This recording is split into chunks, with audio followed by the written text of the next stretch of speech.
বাড়ি চিনলাম, বাড়ি পাইলাম, মা চিনলাম, মা বাবা চিনলাম, ছেলে চিনলাম, টাকা চিনলাম, ক্ষমতা চিনলাম, দুনিয়ার সব পাইছি, সব। কে আমার ছেলে, কে আমার মেয়ে, কে আমার বিবি, কে আমার মা, কে আমার বাবা, সব আমি চিনছি, কিন্তু কে আমার আসল মালিক তারে আমি চিনলাম না। এবার ওই মালিকের হারাইয়া একদল অন্তরে অন্তরে তালাশ করে, কই আমার মালিকের ভাই। আর একদল এমন ভাবে মোরাকাবা চলতে থাকে, ধ্যান আর ধ্যান, গাছের দিকে তাকায় কয় এখান থেকেই তো আমার মালিকের কুদরতের ঘেরান। পানির মধ্যে তাকায় কয় এখানেই তো আমার মালিকের কুদরতের ঘেরান। আসমানের দিকে তাকায় কয় এত সুন্দর আসমান কে বানাইছে, বানানেওয়ালা না জানি আরো কত সুন্দর, আমি তো তারে এখনো চিনতে পারি নাই। কই আমার আসল মালিক গেল কই? ওরে আমি ছেলেরে চিনি, কিন্তু ছেলেরে তো আমি বানাই নাই। আমার ছেলেরে কে বানাইছেন তারে তো আমি চিনি না।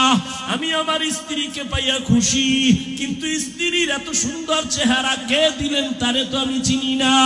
বান্দা ভাবতে ভাবতে ভাবতে ভাবতে এমন অবস্থা হয়, খানা খাইতে গেল ওই ভাবনা, ঘুমে গেল সেই ভাবনা, এমন অবস্থা তার হয়ে যায়। মাঝে মাঝে আমি বলি, পানির মধ্যে যদি কেউ ডুব দেয়, পানির মধ্যে যখন ডুব দেয়, ডুব দিলে অবস্থা কেমন? ডানে বামে সামনে পেছনে উপরে নিচে পানি আর পানি, পানি আর পানি, পানি আর পানি। ওরে আমার মাওলার মোহাব্বত নিয়া যারা আমার মাওলার মারেফতের দরিয়ার মধ্যে ডুব দেয়, ওই বান্দার অন্তরের মধ্যে এমন ভাবে আমার মাওলার মোহাব্বতের ঢেউ, ওই বান্দা তখন আমার মাওলার মোহাব্বতে ডানে তাকায় আমার মাওলার কুদরতের ঘেরান, বামে তাকায় আমার মাওলার কুদরতের ঘেরান, সামনে তাকায় আমার মাওলার কুদরতের ঘেরান। ওই বান্দা যেদিকেই তাকায় সেদিকে আমার মাওলার ঘেরান। ফাইনামা তুওয়াল্লু ফাসাম্মা ওয়াজহুল্লাহ ওয়া হুয়া মাআকুম আইনামা কুনতুম। ওই বান্দার অবস্থা আমার মাওলাকে পাওয়ার জন্য পাগল। কখন আমার মালিকের সাথে মোলাকাত হয়ে যাবে, কখন আমার মালিকের পাবে, ওই বান্দা তখন আমার মাওলার তালাশে ঘুরে আর গুনগুন গুনগুন করতে থাকে, আর আমার মাওলারে খুঁজে হেদায়ার মালিক। দুনিয়ার টাকা পাইলাম, বাড়ি পাইলাম, ক্ষমতা পাইলাম, ছেলে মেয়ে সব পাইলাম, কিন্তু তোমারে এখনো পাই নাই। ও আল্লাহ, তোমারে না নিয়ে আমি কবরের বিছানায় যেতে চাই না, তোমারে ছাড়া আমি আজরাইলের হাতে ধরা দিতে চাই না। ও আল্লাহ, তোমারে নিয়ে গেলে আমার কবর হবে জান্নাত, আর তোমারে ছাড়া যদি আমি একা আজরাইলের হাতে ধরা পড়িয়া যাই, ওই অন্ধকার কবর হবে আমার জন্য জাহান্নামের আগুনের গর্ত। দুই পার্শ্বের মাটির চাপ সহ্য করতে পারবো না, আমি আমার মাওলারে ছাড়া জান্নাতের দিকে যাব না। আল্লাহ বলে চেষ্টা কর, ওয়াল্লাযীনা জাহাদু ফীনা লানাহদিয়ান্নাহুম সুবুলানা। যে চেষ্টা করে আল্লাহ তার জন্য অনেক রাস্তা খুলে দেয়। আরে বান্দা, তুমি দৌড়াইতে থাকো, তোমার কাজ হলো চেষ্টা করা। আস-সা'য়ু মিন্নি ওয়াল ইতমামু মিনাল্লাহ। বান্দার কাজ হলো চেষ্টা করো। তুমি ডাকতে থাকো, ডাকা বন্ধ করিও না। এর একটা বাচ্চা যখন দেখবা মা মা মা বলিয়া ডাক দেয়, বাচ্চার দিকে কিন্তু মায়ের খেয়াল আছে, মা অন্য রুমে কাজ করে, কিন্তু বাচ্চার দিকে নজর আছে, ফাঁকে ফাঁকে তাকায়। হঠাৎ কইরা বাচ্চার মায়া বাড়তেছে, আম্মু কইয়া ডাক দিছে, আম্মা জান ডাক শুনিয়াও জবাব দেয় না। দেখে আবার ডাকছে মা, মা জবাব দেয় না। যত ডাকে মা জবাব না দিয়া কেন দেয় না? দুশ্মনী? না না, বাচ্চা যতবার মা মা বলে ডাকবে মায়ের অন্তরে মজা লাগে। মা চায় আরো ডাক, আমি আরো মজা নেই, আরো ডাক, আমি আরো মজা নেই। যখন বাচ্চা একটু ডাইকা ডুইকা না পায় তখন কান্না শুরু করে, মায়ের অন্তরে মায়া আরো বাড়তে থাকে। বাচ্চা কান্না করে আর আম্মু কয়া ডাকে। এক পর্যায়ে বাচ্চা মাটিতে যখন গড়াগড়ি খায় তখন মায়ের মোহাব্বতের অন্তরে এমন জোশ, মা তখন কাজ ফালাইয়া বাচ্চারে গিয়া কোলের মধ্যে নিয়ে চুমা খায় আর বলে, বাবা কাঁদিও না, আমি তো তোর কাছেই আছি, এত কেন তুই পেরেশান হয়ে গেছো? ওরে আমার মাওলার তালাশে যারা আসে, ওরা টাকা দিয়ে তাকায় না, বাড়ির দিয়ে তাকায় না, ওরা যেদিকেই তাকায় আমার মাওলারে ডাকে। ডাকতে থাকে আমার আল্লাহ জবাব দেওয়ার জন্য প্রস্তুত হয়ে যায়। আল্লাহ মুহাব্বত বাড়ায়, বান্দা ডাকতে থাকো, ডাকা বন্ধ করিও না। এক সময় ডাকতে ডাকতে ডাকতে যত ডাকবা তত আল্লাহর মায়া বেড়ে যাবে। আমার মাওলার নাম ডাকো, আমার মাওলার মায়া তোমার উপরে চলে আসবে। এক সময় যখন তুমি ডাকতে ডাকতে পাগলের মতো হয়ে যাবা, এমন এক পর্যায়ে চলে আসবে দেখবা নাকে আমার মাওলার কুদরতের ঘেরান আসতে থাকবে। হিচে কাসদর মুলকে উ আম্বাজনে কৌলে উরা লাহনে নেই আওয়াজ নেই। ও আমার ভোলার যুবক বাবারা, ওরে আমিও মানুষ, তুমিও মানুষ, তবে সবাই কিন্তু প্রিয় মানুষ না রে বাবা। আল্লাহর কাছে প্রিয় মানুষ হও, আল্লাহকে চিনো, নামাজ পড়ো, রোজা রাখো, মা বাবার দোয়া নিয়ে চলো। তোমার মতো কত সন্তান জীবনে মাদ্রাসায় পড়ে নাই, আলিফ বা তাও শিখে নাই, স্কুল কলেজে পড়ে জেনারেল লাইনে, তারপরও নামাজ ছাড়ে না, র্যাব আর্মি পুলিশ বিডিআরের চাকরি করে নামাজ ছাড়ে না। বলো বাবা, তোমার কপালে কার বরদোয়া লাগাইলা? তুমি কেন পারো না? তোমার মতো যুবক জেনারেল লাইনে থাকিয়া রাস্তায় গাড়ি চালায়, নামাজ ছাড়ে না, তুমি কেন পারো না রে বাবা? বিবেকটারে জিজ্ঞাসা করো না, তোমার কপাল কেন খারাপ? তোমার মতো যুবক ওসি ডিসি এসপি নামাজি অভাব নাই, ডাক্তার প্রফেসর ইঞ্জিনিয়ারের অভাব নাই, তুমি কেন পারো না রে বাবা? তোমাকে তো আমি বলি নাই আমার মতো পাঁচ কল্লি মাথায় দাও, আমি তো বলি নাই আমি কওমি মাদ্রাসার সন্তান, তুমিও কওমি মাদ্রাসায় যাও, যদি কওমিতে না যাও জাহান্নামে যাইবা, বলি নাই আমি তাবলীগের লাইনের সন্তান, আমি একবারও বলি নাই তাবলীগের লাইনে না গেলে জাহান্নামী, আমি পীর সাহেবের মুরিদ, একবারও বলি নাই যদি তুমি পীরের কাছে না যাও তুমি জাহান্নামী। বরং আমি বলবো তুমি স্কুলে পড়ো আলহামদুলিল্লাহ, চাকরি করো, ব্যবসা করো আলহামদুলিল্লাহ। তোমার মতো কত বান্দারা জেনারেল লাইনে থাকিয়া যদি নামাজ পড়ে, পর্দা করে, দাড়িওয়ালা, বলো বাবা তুমি কেন পারবা না? তুমি ডাক্তার হও বাধা নাই, তবে বেয়াদব হইও না। ইঞ্জিনিয়ার হও বাধা নাই, বেয়াদব হইও না। মা বাবার বরদোয়া নিও না, বেয়াদবি করিয়া শিক্ষকের বরদোয়া নিও না, বেয়াদবি করিয়া উলামায়ে কেরামের বরদোয়া নিও না। বরং দিলটা তৈরি করিয়া মা বাবার দোয়া নিয়া, শিক্ষকের দোয়া নিয়া, উলামায়ে কেরামের পরামর্শ নিয়া সামনে আগাও। ডাক্তার হলো তোমার জীবন সফল, ইঞ্জিনিয়ার হলো সফল।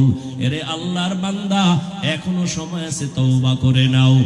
ও পর্দার আড়ালের মা বোনেরা, আপনাদের সন্তানদের যত কথা শুনাই না কেন, আপনারা যদি দোয়া না করেন, চেষ্টা না করেন, সম্ভব হবে না। কারণ গাছ ভালো হলে সন্তান, ফল ভালো, সন্তান ভালো, মায়ের কারণেই ভালো হবে। এরে আম্মা জান, এই কারণেই যত দুনিয়াতে ভালো ভালো সন্তান আসছে মায়ের অবদানের কারণে। এ কারণেই তো আপনাদের অনেক সম্মান। নবীদের মায়ের মতো আপনারা দামি, সাহাবায়ে কেরামদের মায়ের মতো দামি। আপনারা তো আয়েশা রাদিয়াল্লাহু আনহার মতো দামি, খাদিজা রাদিয়াল্লাহু আনহার মতো দামি, ফাতেমা রাদিয়াল্লাহু আনহার মতো দামি, ইসমাঈল নবীর মা হাজেরা আলাইহিস সালামের মতো দামি। এরে আম্মা জানেরা, আপনারা তো ঈসা নবীর মা মারিয়াম আলাইহিস সালামের মতো দামি। আপনারা তো বেঈমান ফেরাউনের স্ত্রীর নাম কি? এই আসিয়া এত বড় বেঈমানের ঘরে থাইকা আমার আল্লাহকে এতটাই আপন করে নিয়েছেন। আমার নবী বলেন কিয়ামতের ময়দানে আসিয়ার সাথে আমি মুহাম্মদের বিবাহ হয়ে যাবে। ও পর্দার আড়ালের আম্মা জানেরা, আপনার স্বামী তো ফেরাউনের মতো খারাপ না। আপনি কি পারতেন না 5 বেলার নামাজ পড়িয়া স্বামীর জন্য দোয়া করবেন? স্বামী দিনরাত কষ্ট করে দোয়া করতেন, আল্লাহ স্বামীর হায়াত বাড়াও, রুজিতে বরকত দাও। বাসায় আসলে নামাজের বয়ান করতেন, বুঝাইতেন, আর বলতেন স্বামী আমার, মা বাবার আদর মায়া সারিয়া তোমার সংসারে আসছি। জীবনের একটা দাবি, হারাম টাকা কামাই করবা না, হারাম মাল ঘরে আনবা না, হারাম খাইয়া আমাদের সন্তানের রক্ত নাপাক করব না। যদি বুঝাইতেন স্বামীকে, জীবনে হারাম মাল ঘরে আনতো না। এরে আম্মা জান, এখনো সময় আছে, তওবা করে নেন। আপনার মতো কত মা কত বোন এখন এই অঞ্চলে আছে, নামাজ পড়ে, পর্দা করে, মোবাইলে সময় নষ্ট করে না, স্বামীর মাল খেয়ানত করে না। এরে আম্মা জানেরা কেন পারবেন না? বোনেরা কেন পারবেন না? ওই ফেরাউনের ঘরে থাইকা আসিয়ার মতো আল্লাহর বান্দি এত টাকা ক্ষমতা সব লাথি মেরে ফালাইয়া আমার আল্লাহর মোহাব্বত অন্তরে জমা করিয়া এক পর্যায়ে ফেরাউন বুঝাইয়াও পারে না, আসিয়াকে ফাঁসি দেওয়ার জন্য রেডি হয়ে গেল। আসিয়া বলে, আমাকে শুলিবিদ্ধ করো, মেরে ফেলো, কোনো দুঃখ নাই, তবে আমি আমার মাওলাকে ছাড়তে পারবো না। আমি আমার আল্লাহকে নিয়ে এই দুনিয়া থেকে বিদায় নিব। ফেরাউন যখন ফাঁসির মঞ্চ সাজাইল, আসিয়াকে শুলিবিদ্ধ করে মেরে ফেলবে, আসিয়াকে যখন হাতে পায়ে রশি লাগাইয়া ফাঁসির মঞ্চে নেওয়া হয়, আসিয়া চোখের পানি ছেড়ে কাঁদে আর বলে, হে মালিক, এত বড় বেঈমানের ঘরে টাকার অভাব ছিল না, ক্ষমতার অভাব নাই, আমারে খানা দেয় নাই, ঘুমের জায়গা দেয় নাই, এরপর আমি তোমাকে ছাড়ি নাই রে আল্লাহ।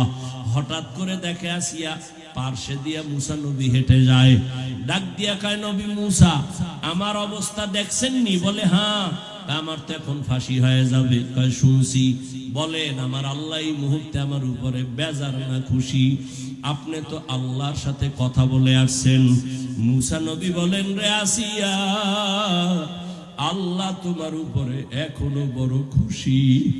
আসিয়া এই কথা শুই না চোখের পানি সারিয়া আসমানের দিকে তাকা একটা চিৎকার দিয়ে আল্লাহকে ডাক দিয়া বলে, ক্বালাত রব্বি বিনিলি ইনদাকা বাইতান ফিল জান্নাহ। ডাক দিয়া কয়, ও আমার রব, ও দয়ার মালিক, এত বড় টাকাওয়ালার ঘরে থাইকা ঘুমের জায়গা পাইলাম না, খানাও আমাকে দিল না, আমারে কষ্ট দিতে দিতে আমার শেষের দিকে নিয়ে আসছে। ও আল্লাহ, বিদায় বেলা তোমার কাছে একটা দাবি, দুনিয়াতে কিছুই পাইলাম না, তবে আমি চাই তোমার পার্শ্বে জান্নাতে আমার বানাইয়া দাও, জান্নাতে তোমার পার্শ্বে একটা ঘর আমারে বানাইয়া দাও। আসিয়া এই কান্না করে আসমানে তাকাইয়া হঠাৎ করে হাসতেছে। ফেরাউন বলে, বিপদকালে কান্না বন্ধ করে হাসো কেন? আসিয়া কয়, তুমি দেখবা না রে ফেরাউন, তোমার কলব নষ্ট। আমি ঈমানের পাওয়ার দিয়া তাকাইয়া দেখতেছি আমার মাওলা আমার দোয়া কবুল করেছেন। ওরে, তুমি আমারে ঘুমের জায়গা দাও না, খানা দাও নাই, আমি তাকাইয়া দেখি ওই জান্নাতের ঘর, ওই ছবি আমি দেখতেছি, আর আসমানে লক্ষ লক্ষ ফেরেশতা আমারে জান্নাতে নেওয়ার জন্য অপেক্ষা করতেছে। আমাকে তাড়াতাড়ি ফাঁসি দিয়ে দাও, আমি আমার মালিকের মোলাকাতে চলে যাব, আর এই দুনিয়ায় থাকতে মনে চায় না। ও আমার যুবক বাবারা, মা বোনেরা, বৃদ্ধ বাবাজিরা, এখনো সময় আছে, তওবা করে নাও। মরিয়া গেল নামাজ ছাড়বো না, দাড়ি কাটবো না, বেপরদায় চলবো না, মা বাবাকে কষ্ট দিব না, শিক্ষকের বরদোয়া নিব না, উলামায়ে কেরামের দোয়া নিয়া নবীর তরিকা মেনে চলবো। তওবা করার মতো যদি নিয়ত হয়, মুনাফিকি না থাকে, খাঁটি তওবার নিয়ত যাদের আছে, দুটো হাত আল্লাহকে দেখাইয়া দাও। আয় আল্লাহ, হাতগুলো কবুল করে নেন, তওবা কবুল করে নেন, তওবার উপরে মজবুত হইয়া চলার তৌফিক দান করেন।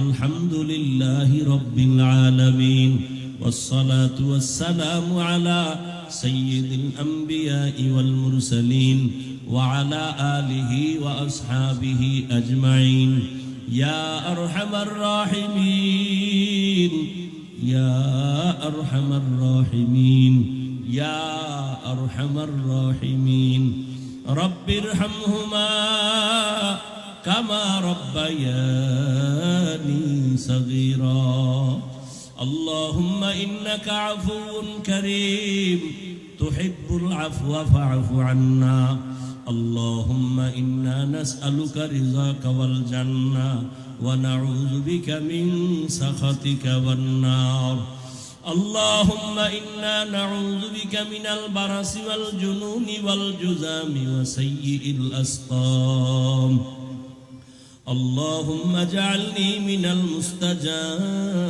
للدعوات اللهم اجعلني من المستجابين للدعوات اللهم اجعلني من المستجابين للدعوات اللهم اكفيناهم بما شئت اللهم إنا نجعلك في نحورهم ونعوذ بك من شرورهم إنا كفيناك المستهزئين يا الله কুদরতের নজর দিয়া তাকায়া দেখেন 3 দিন ব্যাপী মাহফিলের বেহেশতের বাগান এখন ভেঙে যাবে